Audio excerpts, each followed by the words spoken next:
नाजरीन आदाब, आप देख रहे हैं INN चैनल। मैं हूं शेख अहमद अली। आज की ख़ास बात में हम जानेंगे कि कैसे कोरोना वायरस की वबा ने हिंदुस्तानी मईशत की कमर तोड़ दी है और क्या कह रहे हैं GDP के नए आंकड़े। इसके अलावा कई अहम कौमी और बैनुल-अक़वामी ख़बरों पर भी हम डालेंगे तफसीली नज़र। लेकिन सबसे पहले बात प्रणब मुखर्जी की। बुजुर्ग सियासतदान और मुल्क के सबसे मुअज़्ज़िज़ सियासतदानों में से एक प्रणब मुखर्जी का 84 साल की उम्र में इंतकाल हो गया। कोरोना वायरस से मुतासिर होने वाले हिंदुस्तान के साबिक़ सदर इस माह के शुरू में दिमागी सर्जरी के बाद कोमा में थे। उनके बेटे अभिजीत बैनर्जी ने ट्वीट करके बताया, भारी दिल के साथ आपको ये बताना है कि मेरे वालिद श्री प्रणब मुखर्जी RR हॉस्पिटल के डॉक्टरों की बेहतरीन काविशों के बावजूद इंतकाल कर गए। हिंदुस्तान भर के लोगों की दुआओं का शुक्रिया अदा करता हूँ। आज सुबह दिल्ली के आर्मी हॉस्पिटल में उनकी हालत ज़्यादा ख़राब होने की इत्तला मिली थी। आर्मी के रिसर्च एंड रिफरल हॉस्पिटल ने बताया कि फेफड़ों में इन्फेक्शन की वजह से वो सेप्टिक सदमे में चले गए थे। प्रणब मुखर्जी को 10 अगस्त को हॉस्पिटल में शरीक कराया गया था और उसी दिन दिमाग में जमने वाले टुकड़े को हटाने के लिए उनकी सर्जरी हुई थी। उनकी कोविड-19 रिपोर्ट हॉस्पिटल में पॉजिटिव आई थी। डॉक्टरों के मुताबिक पिछले कुछ दिनों से उनके फेफड़ों में इन्फेक्शन था और गुर्दों ने काम करना बंद कर दिया था। साल 2012 से 2017 तक सदर जमहूरिया हिंद की हैसियत से उन्होंने खिदमात अंजाम दिए। मगरबी बंगाल से ताल्लुक़ रखने वाले प्रणब मुखर्जी 2009 से 2012 के दरमियान वज़ीर फ़ाइनेंस भी रह चुके थे और 2006 के दरमियान वो वज़ीर दिफ़ा और वज़ीर ख़ारजा भी रह चुके थे। प्रणब मुखर्जी के 3 बच्चे हैं, शम्सता मुखर्जी, अभिजीत बैनर्जी और इंद्रजीत बैनर्जी। हुकूमत हिंद ने साबिक़ सदर जमहूरिया प्रणब मुखर्जी के इंतकाल के बाद 7 रोज़ा कौमी गम का ऐलान किया। हुकूमत हिंद ने इस सिलसिले में ऑर्डर जारी करते हुए कहा कि प्रणब मुखर्जी के इंतकाल पर पूरे हिंदुस्तान में 31 अगस्त से 6 सितंबर तक 7 रोज़ा सरकारी गम मनाया जाएगा। सदर जमहूरिया रामनाथ कोविंद, नायब सदर वेंकैया नायडू, वज़ीर आज़म नरेंद्र मोदी, कांग्रेस सदर सोनिया गांधी, तेलंगाना के वज़ीर आला के चंद्रशेखर राव और दीगर सियासी कायदीन ने रामनाथ कोविंद की मौत पर प्रणब मुखर्जी की मौत पर अफसोस का इजहार किया। कांग्रेस ने अपने ऑफिशियल हैंडल से उनके इंतकाल पर अफसोस जाहिर करते हुए लिखा कि प्रणब मुखर्जी के इंतकाल से हम गहरी तकलीफ़ में हैं। हिंदुस्तान के साबिक़ सदर और कांग्रेस पार्टी के सबसे बड़े लीडरों में से एक प्रणब मुखर्जी को उनकी ईमानदारी और हमदर्दी के लिए हमेशा याद किया जाएगा।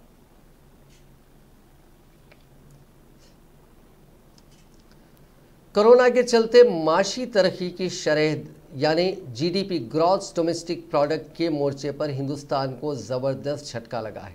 पहली तिमाही में GDP की ग्रोथ रेट -23.9% रही। हिंदुस्तानी मईशत ने 40 साल में पहली बार ऐसी गिरावट देखी है। लॉकडाउन के चलते मुल्क में ठप पड़ी माशी सरगर्मियों का असर अब इकनॉमी पर साफ दिखाई दे रहा है। हिंदुस्तान की मईशत कहाँ है, इसे इस तरह से समझा जा सकता है कि G20 इकनॉमी वाले मुल्कों में GDP के मामले में सबसे ख़राब परफॉर्मेंस हिंदुस्तान की है। आंकड़ों के मुताबिक पहले तिमाही में माइनिंग सेक्टर की तरक्की की शरह 23.3% गिरी है। एक साल पहले इसी तिमाही में 4.7% की गिरावट थी। इसी तरह मैन्युफैक्चरिंग में 3% के मुकाबले इस तिमाही में 39.3% की गिरावट देखी गई। ज़राअत की तरक्की की शरह इस दौरान 3.4% रही। कंस्ट्रक्शन सेक्टर की ग्रोथ रेट में 50.2% की गिरावट दर्ज की गई। एक साल पहले इसी तिमाही में इसमें 5.3% की बढ़ोतरी दर्ज की गई थी। आंकड़ों के मुताबिक ट्रेड, होटल्स, ट्रांसपोर्ट और कम्युनिकेशन सेक्टर की तरक्की की शरह में 47% 47% की गिरावट दिखी है। इलेक्ट्रिसिटी में 7% की गिरावट रही। इन आंकड़ों के बाद जानकारों का मानना है कि अब RBI ब्याज दरों में कटौती को दिसंबर तक टाल सकती है। हालांकि इससे पहले महंगाई का भी लेवल RBI देखेगी।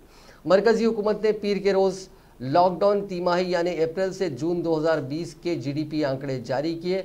सेंट्रल स्टैटिस्टिकल ऑर्गेनाइजेशन की जानिब से जारी आंकड़ों के मुताबिक जारिया माशी बरस यानी 2020-21 की पहली तिमाही में GDP ग्रोथ रेट -23.9% दर्ज की गई। साल 2019-20 की चौथी तिमाही में GDP रेट 3.1%, जबकि दूसरी तिमाही में 4.5%, तीसरे क्वार्टर यानी तिमाही में 4.7 और एक साल पहले की पहली तिमाही में 5% थी। हाल में आरबीआई के एक सर्वे में कहा गया था कि जून तिमाही में मुल्क की जीडीपी में 21.5% की गिरावट आ सकती है। इसी तरह घरेलू रेटिंग एजेंसी केयर रेटिंग्स ने इस दौरान जीडीपी में 20% और एसबीआई के इको रैप ने 16.5% गिरावट का अंदेशा जाहिर किया था।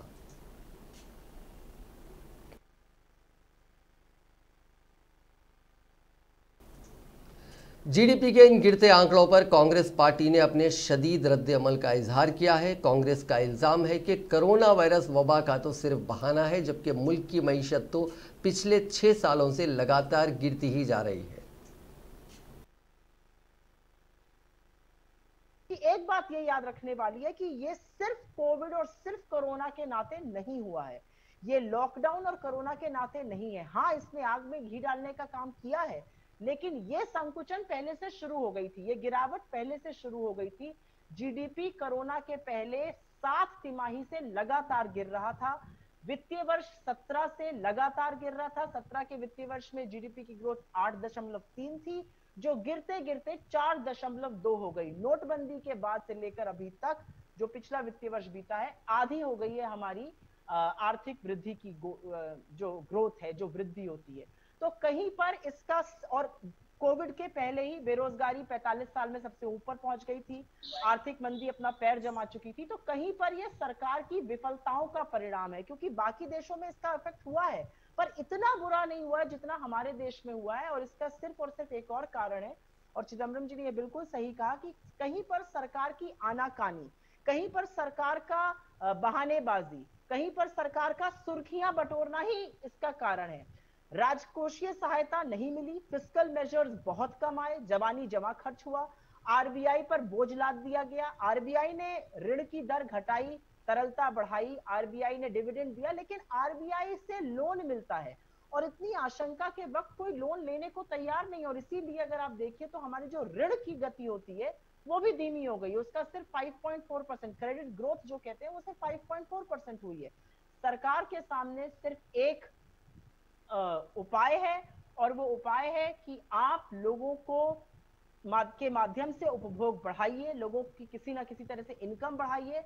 और ये तभी होगा जब आप सूक्ष्म लघु उद्योगों को, मध्यम वर्ग को कुछ सहायता करिएगा, ग्रामीण क्षेत्रों में सहायता करिएगा, दिहाड़ी मजदूर, कारीगर सभी इससे कहीं ना कहीं प्रभावित हैं। मैं सिर्फ अपनी बात ये कह के खत्म करना चाहती हूँ कि आरबीआई ने अपनी एनुअल रिपोर्ट में पार्लियामेंट का मॉनसून सेशन 14 सितंबर से शुरू होगा। लोकसभा सेक्रेटेरिएट ने आज इसके लिए नोटिफिकेशन जारी कर दिया है। मॉनसून सेशन के 1 अक्टूबर तक चलने की उम्मीद है। सेशन के लिए सारी तैयारियां पूरी कर ली गई हैं। कोरोना के मद्देनज़र इस बार दोनों ऐवानों में खास इंतजाम किए जाएंगे। लोकसभा स्पीकर ओम बिरला ने जुमे के रोज़ कहा था कि हम अरकान पार्लियामेंट से अपील करेंगे कि वो मॉनसून सेशन की शुरुआत से 72 घंटे पहले अपना कोरोना का टेस्ट ज़रूर कराएं। ओम बिरला ने कहा कि अरकान पार्लियामेंट के अलावा वजारतों के ओहदेदार, सहाफ़ी और लोकसभा राज्यसभा के स्टाफ समेत पार्लियामेंट के अहाते में आने वाले हर शख्स की कोरोना की जांच की जाएगी। आज जारी नोटिफिकेशन में बताया गया है कि सदर जमहूरिया रामनाथ कोविंद ने लोकसभा को 14 सितंबर को सुबह 9 बजे बुलाया है। राज्यसभा के भी इसी दिन अलग वक्त पर चलने की उम्मीद है। हाल ही में कैबिनेट कमेटी ने लोकसभा स्पीकर को 14 सितंबर से 1 अक्टूबर के बीच मानसून सेशन चलाने के लिए तजवीज़ भेजी थी। ओहदेदारों के मुताबिक इस बार बिना किसी छुट्टी या वीकेंड ब्रेक के जुमला 18 दिन का इजलास होगा या 18 इजलास होंगे। पार्लियामेंट के आखिरी बजट सेशन को कोरोना की वजह से बीच में ही रोकना पड़ा था और दोनों ऐवानों को 23 मार्च को मुलतवी कर दिया गया था। क़वायद के मुताबिक पिछले सेशन से 6 महीने के अंदर इजलास बुलाना ज़रूरी होता है। ज़राए के मुताबिक आम तौर पर दोनों ऐवानों में एक साथ काम होता है, लेकिन इस बार ख़ास हालात की वजह से एक ऐवान सुबह और दूसरा शाम को चलेगा। पिछले कुछ दिनों से राज्यसभा के सदर नशीन और नायब सदर जमहूरिया वेंकैया नायडू और लोकसभा स्पीकर ओम बिरला पार्लियामेंट इजलास की तैयारियों का लगातार जायजा ले रहे थे। अब बात कोरोना वायरस की। दुनिया भर में कोरोना वायरस के अब तक 2,54,51,734 मामले सामने आ चुके हैं। इनमें 1,77,60,503 मरीज ठीक हो चुके हैं, जबकि 8,51,631 लोगों की मौत हो चुकी है। अभी 68,39,600 मरीज ऐसे हैं जिनका इलाज चल रहा है। ये आंकड़े worldometers.info वेबसाइट के मुताबिक हैं।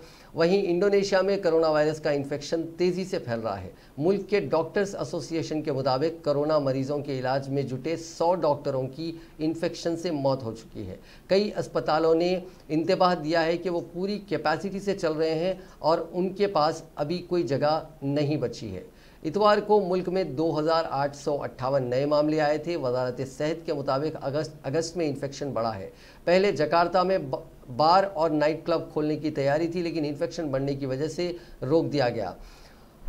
इंडोनेशिया में अब तक 1,72,053 लोग मुतासिर हो चुके हैं। हिंदुस्तान में लगातार दूसरे दिन भी कोरोना वायरस के 78,000 से ज़ायद नए केसेस के रिपोर्ट हुए हैं, जिसके बाद मुल्क में मुतासरा अफराद की तादाद 36,21,000 को पार कर चुकी है। ताहम सेहतमंद अफराद की तादाद में इजाफा हुआ है, जिससे एक्टिव केसेस में महज 21,000 का 21.59% का इजाफा हुआ है। मरकज़ी वजारत सेहत और ख़ानदानी बहबूद की जानिब से पीर के रोज़ जारी किए गए ताज़ा तरीन आदाद शुमार के मुताबिक गुज़िश्ता 24 घंटों के दौरान वायरस के 78,512 नए केसेस के साथ मुतासर अफराद की मजमूई तादाद बढ़कर 36,21,245 हो गई है। शिफायाब होने वालों के मुकाबले में मुतासरीन के नए केसेस ज़्यादा होने से एक्टिव केसेस में 16,673 का इजाफा हुआ है, जिससे मजमूई एक्टिव केसेस की तादाद 7,81,975 हो गई है।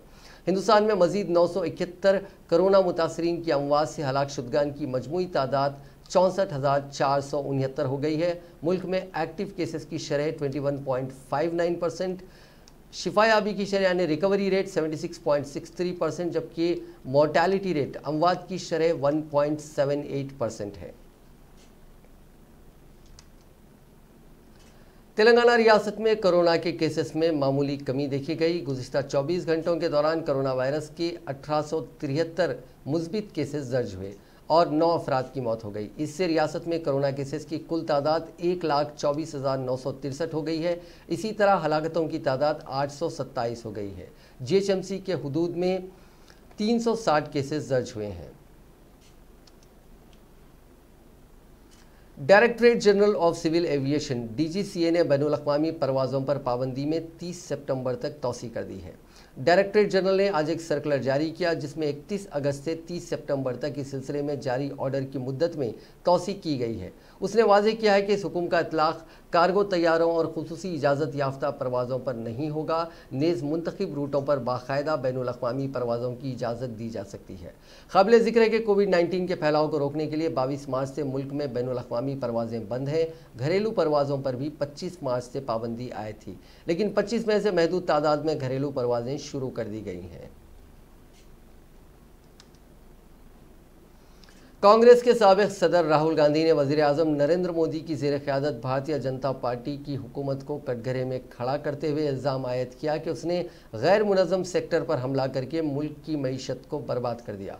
राहुल गांधी ने पीर को जारी एक वीडियो पैगाम में कहा कि मईशत पर यह हमला सोची समझी हिकमत अमली के तहत किया गया और उसका मकसद गैर मुनज़्ज़म सेक्टर में काम करने वाली एक बड़ी आबादी को ग़ुलाम बनाना है। उन्होंने कहा कि गैर मुनज़्ज़म सेक्टर मुल्क में 90% से ज़्यादा आबादी को रोज़गार फराहम करता है, लेकिन मोदी सरकार रोज़गार पैदा करने वाले सेक्टर को जानबूझकर तबाह कर रही है। उन्होंने उसे एक साजिश करार दिया और कहा कि यह मुल्क के लोगों को ग़ुलाम बनाने की कोशिश है और उसकी शिनाख्त करके सबको उसके खिलाफ लड़ना पड़ेगा। हिंदुस्तान के तनाजुर में गैर मुनज़्ज़म शोबे की अहमियत का जिक्र करते हुए उन्होंने 2008 के ज़बरदस्त माशी तूफ़ान का हवाला दिया और कहा कि उस दौर में अमेरिका, जापान, चीन समेत पूरी दुनिया के बैंकों में गिरावट आई। बंद होने में एक के बाद एक कंपनियों की लाइन लग गई। यूरोप के बैंकों का बुरा हाल हुआ, लेकिन हिंदुस्तान में उस कसादबारी का यानी डिप्रेशन का कोई असर नहीं हुआ।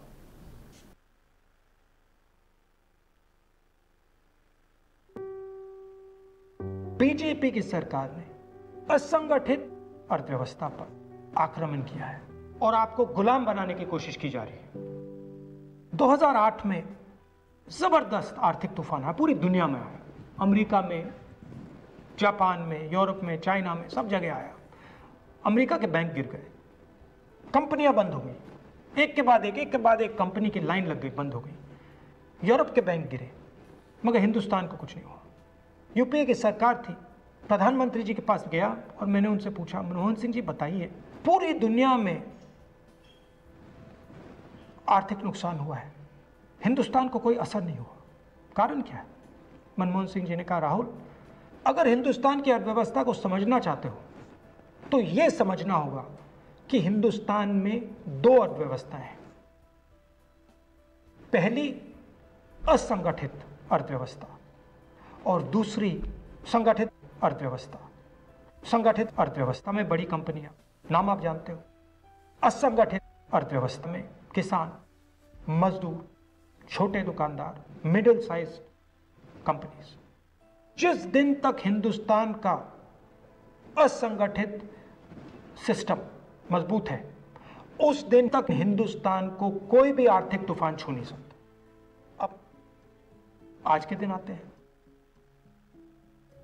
पिछले 6 साल से बीजेपी की सरकार ने असंगठित अर्थव्यवस्था पर आक्रमण किया है। 3 बड़े उदाहरण तो मैं आपको अभी दे देता हूं। नोटबंदी, गलत जीएसटी और लॉकडाउन। आप यह मत सोचिए कि लॉकडाउन के पीछे सोच नहीं थी। यह मत सोचिए कि गलती से आखिरी मिनट पे लॉकडाउन कर दिया गया है। इन तीनों का लक्ष्य हमारे इनफॉर्मल सेक्टर को खत्म करने का है।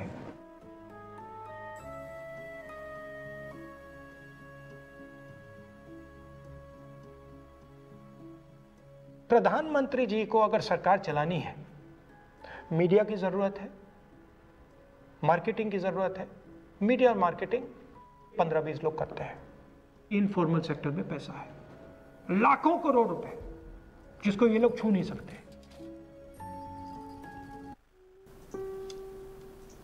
साल 2020 में इस बार ऐसी बहुत सारे वाकयात पेश आए जिनको पूरी दुनिया के लोग कभी फरामोश नहीं करेंगे। पहला कोरोना वबा है जिसे लोग बरसों याद रखेंगे। कोरोना ने हिंदुस्तान समेत दुनिया भर के ममालिक में तबाही मचा दी है। इस साल मौसम अपने तमाम रिकॉर्ड तोड़ने के लिए तैयार है। माहिरीन मौसमियात के मुताबिक हिंदुस्तान में 44 साल बाद इस बार सर्दी भी जल्द दस्तक देगी। अगस्त में मुल्क भर में मजीद बारिश, हवा की तब्दीलियों और समंदर की सतह पर पानी का ठंडा होना लानीना के असर के इशारे हैं। चंद्रशेखर आज़ाद यूनिवर्सिटी बराए ज़राअत और टेक्नोलॉजी के महकमे मौसमियात के मुताबिक इस बार मौसम सरमा बहुत जल्द आ सकता है। इस बार तवक्को है कि बारिशों का सिलसिला सितंबर तक जारी रहेगा। माहिर मौसमियात सुनील पांडे के मुताबिक रवां साल अगस्त में बारिश ने रिकॉर्ड तोड़ दिया है, जबकि हवा में 3 दिन से ठंडक महसूस हो रही है। इस बात का बहुत ज़्यादा इम्कान है कि लानीना सरगर्म हो जाएगा। इससे इंडोनेशिया के इलाके, खलीज, मेक्सिको, जनूबी अमरीका समेत मुतअद्दिद जजीरे मुतासिर होंगे। हिंदुस्तान के जनूबी खित्ते में भी सर्दी होगी। ताहम महकमे मौसमियात की जानिब से अभी तक कोई ऐलान या इंतबाह जारी नहीं किया गया। लानीना मानसून का रुख तय करने वाली समंदरी धारा है जो 7 से 8 सालों बाद एल नैनो होती है। एल नैनो में जहां समंदर की सतह का दर्जे हरारत बहुत ज़्यादा बढ़ जाता है, लानीनो में समंदर की सतह का दर्जे हरारत कम होना शुरू होता है। इसके पीछे बड़ी वजह हवा की सिमत में तब्दीली है। समंदरी इलाकों में इसकी हवा की रफ्तार 55 से 60 किलोमीटर है, जबकि मैदानी इलाकों में ये 20 से 25 किलोमीटर की रफ्तार से चलती है। लानीना बहरल काहल के करीब रहता है। इसका असर दूसरे बर्रे आज़मों पर नजर आता है। मशरक़ी लद्दाख में एक बार फिर हिंदुस्तानी अफवाज और चीनी फ़ौजियों के दरमियान झड़प की खबर आई है। फ़ौज के मुताबिक पीपल्स लिबरेशन आर्मी के फ़ौजियों ने पहले से हुए इत्तेफाक राय की खिलाफ वर्जी करते हुए मशरक़ी लद्दाख में दरअंदाजी की कोशिश की, जिसके बाद हिंदुस्तानी फ़ौज ने पेंगोंग और पेंगोंग झील इलाके में चीनी अफवाज को घुसने से रोका। इसके बाद भी जब चीनी फ़ौज रुकने को तैयार नहीं हुई तो हिंदुस्तानी फ़ौज को उन्हें रोकने के लिए मजबूर होना पड़ा, जिसके बाद दोनों मुल्कों की अफवाज के दरमियान झड़प हो गई। हुकूमत की तरफ से बताया गया है कि 29 और 30 अगस्त की रात चीनी अफवाज ने पहले से हुई रजामंदी की खिलाफ वर्जी की। चीनी फ़ौज ने सरहद पर मौजूद सूरत हाल बदलने की एक और कोशिश की। पेंगोंग झील के जनूबी किनारे पर चीनी फौजी हथियारों के साथ आगे बढ़ी तो हिंदुस्तानी फ़ौज ने न सिर्फ रोका बल्कि उन्हें पसपा कर दिया। पीआईबी के मुताबिक चीनी फ़ौज ने जिस जगह से सरहद के अंदर दरअंदाजी करने की कोशिश की थी, उस जगह पर हिंदुस्तानी फ़ौज ने पोजीशन काफ़ी मजबूत कर ली है। फ़ौज के पीआरओ कर्नल अमन आनंद की तरफ से जारी बयान में कहा गया है कि हिंदुस्तानी फौज बातचीत के जरिए अमन कायम करना चाहती है, लेकिन अपने मुल्क की हिफाजत के तईं वो इतनी ही अहद बस्ता है। पैंगोंग का जुनूबी किनारा आमतौर पर चशल सेक्टर के नाम से जाना जाता है। चीनी अफवाज से मई में हुए पुरतशद्दुद झड़प के बाद से उस इलाके में हिंदुस्तानी अफवाज की तादाद बढ़ा दी गई है। बता दें कि चीनी फौज ने एक बार फिर वहीं से सरहद में घुसने की कोशिश की थी, जिसका हिंदुस्तानी फौज ने मुंह तोड़ जवाब दिया है। वाज़ेह है कि 15 जून को भी चीनी फौजियों ने वादी गलवान में इसी तरह की हरकत की थी। इस दौरान हुई पुरतशद्दुद झड़पों में दोनों अतराफ के फौजी हलाक हुए थे। हिंदुस्तान के 20 फौजी शहीद हुए थे और चीन की भी बड़ी तादाद में फौजी मारे गए थे। दोनों मुल्कों के माबीन मशरकी लद्दाख में 3 माह कबल से ज़ायद अरसे से एक्चुअल लाइन ऑफ कंट्रोल पर तातुल जारी है। इस ताज़ा वाक़े से एक बार फिर इलाके में कशीदगी पैदा हो गई है। कांग्रेस पार्टी ने कहा है कि सरहद पर चीनी फौजियों की दरअंदाजी और झड़पों की ताज़ा खबरें फिक्रमंदी पैदा करती हैं और वज़ीर आज़म नरेंद्र मोदी और वज़ीर दिफा राजनाथ सिंह को इस मामले में सामने आकर सूरत हाल से मुल्क को बाखबर करना चाहिए। कांग्रेस के शोबे मीडिया के सरबराह रणदीप सिंह सुरजेवाला ने पीर को एक जारी बयान में कहा कि चीन की जानिब से आए दिन हिंदुस्तान की इख्तिदार आला पर हमला किया जा रहा है और चीनी दरअंदाजी की खबरें मुसलसिल आ रही हैं। चीन की तरफ से आए दिन हिंदुस्तान की शिनाख्त को तब्दील किया जा रहा है और हिंदुस्तानी सरजमीन पर कब्जा किया जा रहा है, लेकिन मोदी हुकूमत खामोश है। उन्होंने कहा कि वजारत दफा की आज जो प्रेस रिलीज आई वो चौंकाने वाली है। इसमें बताया गया है कि किस तरह से 29 और 30 अगस्त को चीनी फौज ने हिंदुस्तानी फौज से झड़प की और हमारी सरजमीन पर कब्जा करने की एक मरतबा फिर कोशिश की गई। कभी वादी गलवान में 20-20 हिंदुस्तानी फौजियों की हलाकतें, कभी गोग्रा स्प्रिंग पर तो कभी फिंगर 4 फिंगर 5 तक। पेंगोंग सो इलाके में चीनी कब्जा अब यह लद्दाख तक महदूद नहीं रहा। उत्तराखंड में लोपलेक इलाके में चीनियों का इकट्ठा होना और अब डोकलाम में डोकाला और नाकोला पास के अंदर भी जिस तरह से चीनी मिसाइलें लगा दी गई हैं, इससे हिंदुस्तान को बराह रास्त खतरा है। नमस्कार दोस्तों, आए दिन भारत की संप्रभुता पर हमला बोला जा रहा है। आए दिन चीनी दुस्साहस और चीनी घुसपैठ की खबरें सामने आ रही हैं। आए दिन भारत की अस्मिता पर अतिक्रमण हो रहा है, हमारी सरजमी पर कब्जा किया जा रहा है, परंतु मोदी सरकार है कहां। आज जो खबर आई, आज जो रक्षा मंत्रालय की प्रेस विज्ञप्ति आई, ये अपने आप में चौंकाने वाली है, जिसमें बताया गया कि किस प्रकार से 29 और 30 अगस्त को चीनी सेना ने भारतीय सेना से झड़प की और हमारी सरजमी पर कब्जे का एक बार फिर दुस्साहस किया।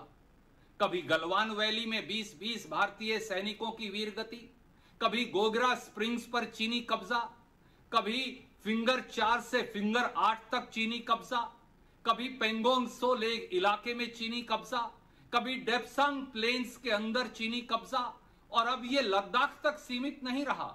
उत्तराखंड में लिपुलेख इलाके में चीनी जमावड़ा और अब तो डोकलाम में डोकाला और नाकुला पास के अंदर भी जिस प्रकार से चीनी मिसाइल्स लगा दी गई हैं, यह भारत को सीधे सीधे खतरा है। देश की सेनाएं तो रक्षा कर रही हैं, वो तो निडर होकर सीना थामे खड़ी हैं, परंतु देश के प्रधानमंत्री मोदी जी कहां हैं? उनकी लाल आंख चीन को दिखाकर वो बात कब करेंगे? चीन को करारा जवाब कब देंगे? चीन से लाल आंख में बातें कब करेंगे? देश की सरजमी से चीनी कब्जा कब छुड़वाएंगे? और देश के रक्षा मंत्री राजनाथ सिंह जी कहां? वज़ीर आज़म नरेंद्र मोदी का मन की बात प्रोग्राम इंटरनेट सारिफीन के मनफी रद्द अमल की वजह से खबरों में आ गया। इतवार को नशर होने वाले इस प्रोग्राम को इंडिया के कौमी टीवी और रेडियो चैनल दूरदर्शन के अलावा बहुत से निजी चैनल्स ने भी दिखाया था। इसके अलावा वज़ीर आज़म के इस खिताब को PIB, BJP और PM मोदी के YouTube चैनल्स पर भी सुना जा सकता था। वाज़ेह है कि वज़ीर आज़म नरेंद्र मोदी ने मन की बात के नाम से एक रेडियो प्रोग्राम का आगाज़ सन 2014 में किया था और इतवार को उसकी 68वीं किस्त नशर की गई थी। इस प्रोग्राम को मुल्क के कौमी रेडियो और टीवी के साथ साथ सोशल मीडिया पर मुख्तलिफ यूट्यूब चैनल्स पर भी नशर किया जाता है। इस प्रोग्राम में वज़ीर आज़म अपने खिताब में मुल्क में मुख्तलिफ मसाइल और मामलात के साथ साथ दीगर मौज़ूआत पर आवाम से बातचीत करते हैं। लेकिन इतवार को नशर किए जाने वाले प्रोग्राम पर सोशल मीडिया सारिफीन का रद्द अमल मुस्बित से ज़्यादा मनफी रहा। तीनों यूट्यूब चैनल्स पर मोदी के प्रोग्राम मन की बात को सारिफीन की जानिब से पसंद करने की निस्बत ज़्यादा नापसंदीद का सामना करना पड़ा और लाइक्स की जगह डिसलाइक्स ज़्यादा देखने को मिले।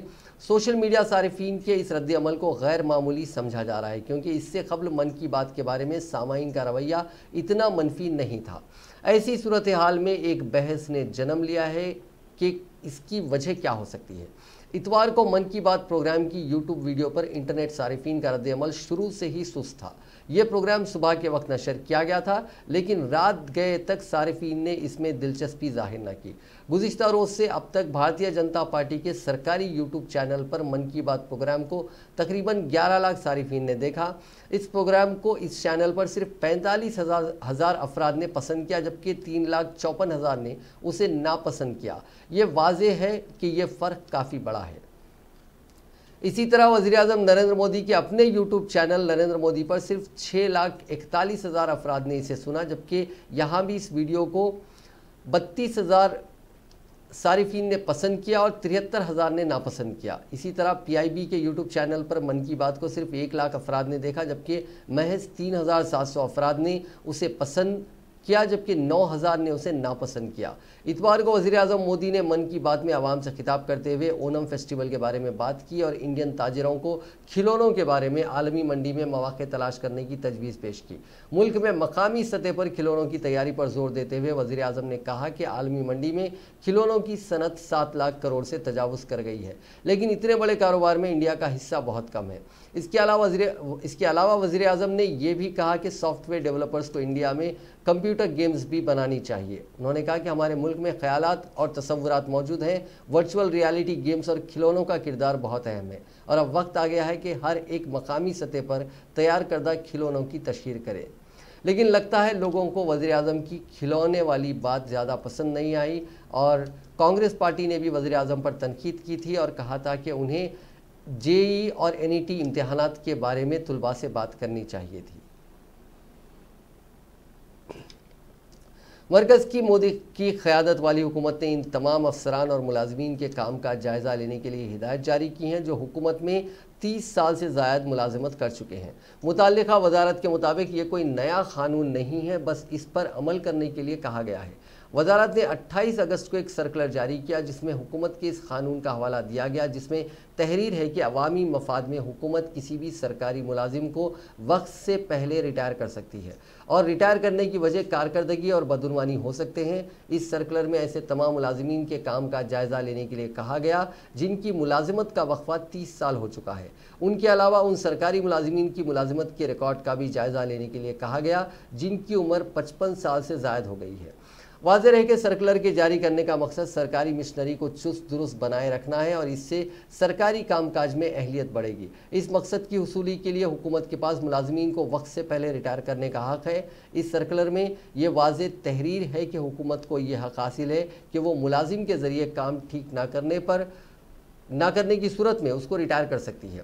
कानून के मुताबिक रिटायर किए जाने वाले मुलाजिमीन को या तो 3 माह का नोटिस दिया जाता है या फिर इसको 3 महीने की तनख्वाह दी जाती है। कानून के मुताबिक वक्त से पहले रिटायर किए गए मुलाजिमीन को पेंशन मिलती रहेगी।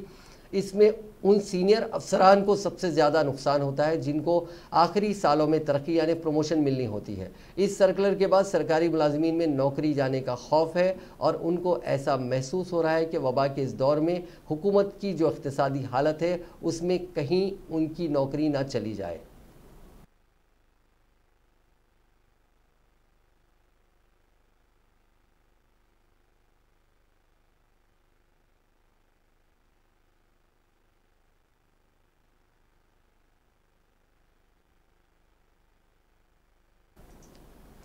नाज़रीन, आज की ख़ास बात में बस इतना ही। आपसे कल मुलाकात होगी नई ख़बरों के साथ, नए तज्ज़िये के साथ और हम कुछ और अहम मुद्दों को आपके सामने पेश करेंगे। फ़िलहाल दीजिए इजाज़त। खुदा हाफ़िज़।